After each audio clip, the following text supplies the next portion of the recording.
Sure. This is for the younger cats in the game because often you guys get overshadowed, overlooked, and not considered when, us old heads, us OGs are talking about our shit and our journey and whatnot.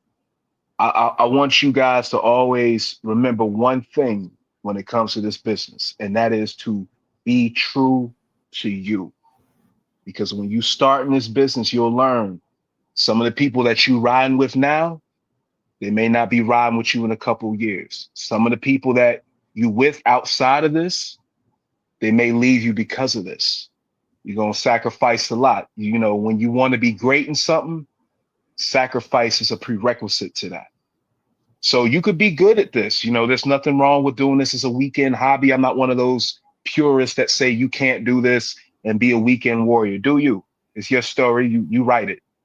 But if you want to be great in this and you want to go to that proverbial next level and make some money doing this, sacrifice is required. And I don't want you to ever lose sight of you because there's a sea of great wrestlers that have lost who they are. There are a lot of people who sacrifice what makes them them to acquiesce to somebody else's vision or version of them.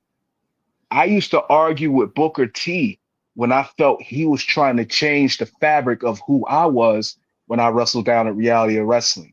We would argue because to me, I can't change what I am. Even if you got two Hall of Fame rings and you've made money doing this, that's cool.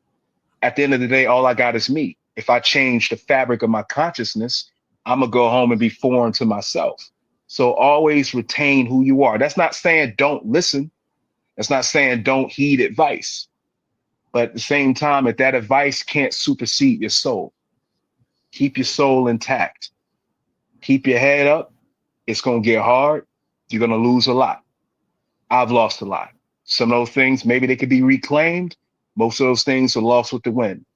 But the moments I created and the friends that I made and the strides that I made, I lived my dream. The dream wasn't to be signed. The dream was to be a professional wrestler. I did that. Never lose sight of your dream and your goals and never compromise your vision. If you got some real solid people, keep those solid people in your circle because you'll need them. There are a lot of people I had to fall back on when times got tough, and I'm glad for that. So keep a solid circle, stay true to yourself, and stay blessed up. Absolutely. Yes. That is a final word from the one and only Joe the Goat, Joe Black.